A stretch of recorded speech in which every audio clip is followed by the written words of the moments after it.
बेटा राहुल, तुम समझ नहीं रहे हो। परिवार के साथ रहना और अकेले घर बसाने में ज़मीन आसमान का फ़र्क होता है।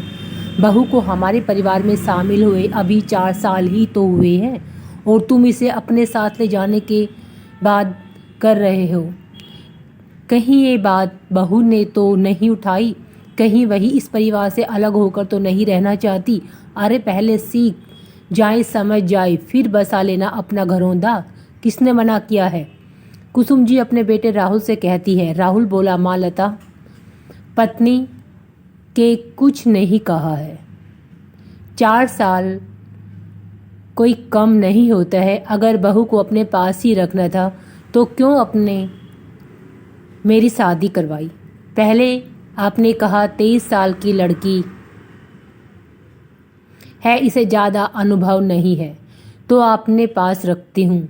अब आपकी बहू माँ भी बन चुकी है। कम से कम अपने पोते के भविष्य के लिए मैं ही सोचिए। वो भी 2 साल का हो चुका है। थोड़े दिन बाद मैं उसकी पढ़ाई भी शुरू हो जाएगी और कौन सा अलग घर बसाने जा रहा हूँ।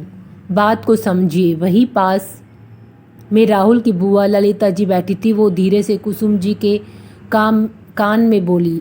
भाभी हो ना हो, लता ने ही राहुल के कान भरे होंगे कि यहाँ मुझे काम ज़्यादा करना पड़ता है तो आपने साथ ले चलो। हमारा राहुल तो है ही सीधा, आ गया होगा बीबी की बातों में। सोच समझ कर फैसला लेना। तभी लता सबके लिए पकोड़े और चाय लेकर आई और सबको खामोश देखकर वो बोली कि क्या बात है, आप सब इतने खामोश क्यों हैं? ललिता जी बोली कि ये अच्छा है बहू, आग लगाकर पूछती हो, कोई जला तो नहीं? लता बोली, बुआ जी मैं आपकी बातों का मतलब नहीं समझी हूँ। कुसुम जी बोली कि बहू, क्या तुमने राहुल को कहा है कि तुम अपने साथ जाना चाहती हो? क्या वहाँ यहाँ तुम्हें दिक्कत होती है? इतने प्यार से तो हम तुम्हें रख रहे हैं, फिर भी तुम हमारी शिकायतें करती हो। जब यहाँ हर चीज़ तुम पूछ पूछ कर करती हो तो फिर इसके साथ कैसे घर बसा पाओगी? तुम्हें आता ही क्या है? लता मुस्कुराकर बोली, मम्मी जी पहली बात तो ये कि मैंने इनसे कुछ नहीं कहा है और दूसरी बात, रिश्तों को प्यार से संभालना मेरी माँ ने मुझे सिखाया है। अगर मैं आपसे कोई चीज़ पूछकर करती हूँ तो इसीलिए कि आपको ये न लगे कि आपका इस घर का महत्व कम हो गया है। कुसुम जी बोली कि बहू, तुम्हारी माँ की बात अलग है, वो एक सुलझी हुई महिला है। लता मुस्कुराकर बोली, मम्मी जी मैं भी तो अपनी माँ की ही परछाई हूँ। मेरी माँ के मुझे रिश्तों और घर को संभालना सिखाया है। मानती हूँ कम उम्र में शादी की, पर माँ बीमार शरीर में उम्र से पहले ही सब कुछ सिखा दिया है। और एक बेटी जब ससुराल संभाल सकती है तो क्या पति का घरौंदा नहीं संभाल सकती? लता के जाते ही राहुल बोला कि माँ, ऐसा क्यों होता है कि हर बात के लिए जिम्मेदार बहू को ही समझा जाता है? शादी के 6 महीने बाद ही दीदी को लेकर जीजाजी अपने साथ बेंगलोर चले गए थे। उस वक्त आप बहुत खुश थी। जब उन 4 महीनों के लिए अपने उसके ससुराल वालों को कितना कोसा था। लता तो मेरे साथ 4 साल बाद जा रही है, भेदभाव नहीं तो और क्या है? इतना कहकर राहुल भी चला गया। कुछ रोज तक घर का माहौल बेहद तनावपूर्ण था। राहुल को जब कोई रास्ता नहीं दिखा तो उसने अपने पिता वंशभर नाथ जी को से कहा करने की सोची और उन्हें अपनी सारी परेशानियां विस्तारपूर्वक बताई। विशंभर जी पत्नी से बोले कि कुसुम, बहू को जाने दो। 4 साल तक पति को छोड़कर उसने हमारी सेवा की है और अब हमारे पोते की भविष्य की बात आ गई है। वो कौन सा बंटवारा कर रही है, कौन सा घरौंदा बनाएगी और उसमें वो हम लोगों का भी सहयोग चाहती है। कभी वो आएगी, कभी हम मिलने जाएंगे, ऐसे ही तो जिंदगी चलती है। पति के कहने पर कुसुम मान गई और लता से उखड़ी उखड़ी रहती थी। एक रोज लता राहुल से बोली कि मैं आपके साथ नहीं चल सकती। किसी के मन को दुखाकर मैं अपना घरौंदा कैसे बनाऊंगी? गठबंधन एक पति के साथ नहीं बल्कि पूरे परिवार के साथ होता है। आखिर 4 साल तक इनकी जिम्मेदारी उठाई तो अब दुखी करके मैं नहीं जा सकती।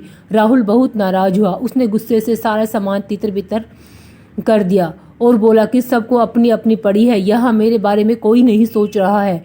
ठीक है माँ, तुम्हें रखना चाहती है और तुम अच्छी बहू बनना चाहती हो तो रहो यहाँ, मैं अकेला चला जाऊंगा पर लौट कर नहीं आऊँगा। राहुल की बातें सुनकर लता रोने लगी और अपने आंसुओं को आंचल से पोंछते हुए रसोई में चली गई। विशंबरनाथ जी ने ये सब देखा और कुसुम जी से बोले, क्या आपने बेटे की उजड़ती गृहस्थी को तुम खुद जिम्मेदार बनना चाहती हो? कुसुम जी कुछ कहती उससे पहले ही ललिता जी बोले कि भैया ये कैसी बात कर रहे हैं, अगर बहू चली गई तो सारी जिम्मेदारी भाभी पर आ जाएगी। विशंबर जी आश्चर्य से पत्नी की ओर देखे और बोले कि क्या तुम इसी वजह से अपने बहू को अपने बेटे के साथ नहीं जाने देना चाहती? कुसुम तुम इतनी स्वार्थी तो नहीं थी। ललिता जी कुछ कहती उससे पहले ही विशंबरनाथ जी बोले कि ललिता, तुम्हारे इसी व्यवहार के कारण आज तुम अपने बेटे बहू के साथ नहीं बल्कि अपने भाई के साथ रह रही हो। कुसुम, अपने तो अपनी जिंदगी जी ली, बच्चों को अपने तरीके से जिंदगी जीने की आज़ादी कब दोगे? बेटे बहू अच्छे हों तो उनका फ़ायदा मत उठाओ, वरना दूसरों के बच्चे और हमारे बच्चों में क्या फ़र्क रह जाएगा। ऐसा न हो कि हमारी हालत भी दूसरों जैसी हो जाए, आगे तुम्हारी मर्जी। इतना कहकर वो चले गई। ललिता जी अपनी राय देती हुई इससे पहले कुसुम जी बोली, जी आप तो रहने दीजिए, आपकी बातों में आकर बेटे बहू को भी बुरी बनी और पति की नज़र में भी बुरी बन गई हूँ। सही तो कह रहे हैं आपके भाई, आज अगर मैंने बेटे बहू का साथ रहने से रोका तो ऐसा न हो कि बुढ़ापे में पलट कर दिखने भी ना जाए और मैं अपने घर में बिखरती हुई नहीं देख सकती। अब मेरी बहू जाएगी और अपना घरौंदा भी बसाएगी और मैं उसका पूरी मदद करूंगी। अगले दिन सब चुपचाप बैठकर चाय पी रहे थे। कुसुम जी बोली कि राहुल, तुम्हारे जाने का टिकट हो गया है? राहुल बोला कि हाँ, टिकट करवाने में कितनी देर लगेगी माँ, और इस बार मैं अपना सारा सामान लेकर चला जाऊंगा। जब किसी को मेरी फिक्र ही नहीं है तो मैं बार बार यहाँ आकर मैं सबको परेशान नहीं करना चाहता। कुसुम जी बोली कि ये क्या बात हुई, तुम्हारी पत्नी की जिम्मेदारी तुम नहीं उठाओगे तो कौन उठाएगा? और वैसे भी बहू को जितना सिखाना था हमने सिखा दिया, अब आगे का रास्ता बहू खुद तय करेगी। अरे घरौंदा बसाएंगी नहीं तो हम आकर देखेंगे कैसे कि आखिर बहू ने कितना सीखा। बहू तुम्हारे साथ जाएगी और देखना, बहू मेरी नाक मत कटवाना। कभी तुम्हारे मायके वाले आएंगे तो कहेंगे कि लता, तुम्हारी सास ने तुम्हें कुछ सिखाया ही नहीं था। माँ की बात सुनकर राहुल ने माँ को गले से लगा लिया और कुसुम जी बोली कि देखो जीजी, अपनी बीवी को साथ ले जाने के लिए कितना उत्साहित है। राहुल शर्माया और लता दूर खड़ी मुस्कुरा रही थी। बोली, मम्मी जी आप यहाँ अकेले कैसे रहेंगी? कुसुम जी बोली, मिलना चाहिए। कुसुम जी बोली, बहू मुझे भी तो अपने पति के साथ पुराने वक्त बिताने का मौका मिलना चाहिए। ये सुनकर सब हंसने लगे। विशंबरनाथ जी बोले कि कुसुम, मैं जानता था तुम एक सुलझी हुई पत्नी के साथ एक ममता की मूर्त भी हो। कुसुम जी बोली, मुझे माफ़ कर दीजिए, मैं इतनी भी कठोर नहीं हूँ। हाँ, मैं थोड़ी स्वार्थी हो गई थी, पर बच्चों का घर बसाता देखकर माँ बाप की तरह मैं भी खुश हूँ। विशंबरनाथ जी हंसने लगे। ललिता जी विशंबरनाथ जी से बोली, भैया आपने मेरी आंखें खोल दी। मैं आज ही अपने बेटे बहू से अपने बर्ताव के लिए माफ़ी मांगूंगी, शायद वो मुझे माफ़ कर दें। अंत भला तो सब भला। एक हफ्ते बाद राहुल परिवार के साथ खुशी खुशी चला गया। मित्रों, जब हम अपने बच्चों को खुले मैदान में छोड़ेंगे नहीं, तब तक वो दौड़ना सीखेंगे कैसे? किसी भी विशेषताओं को पहचानने के लिए उन्हें जिम्मेदारी और आज़ादी दोनों की जरूरत पड़ती है। जरूरत पड़ने पर सुझाव दीजिए।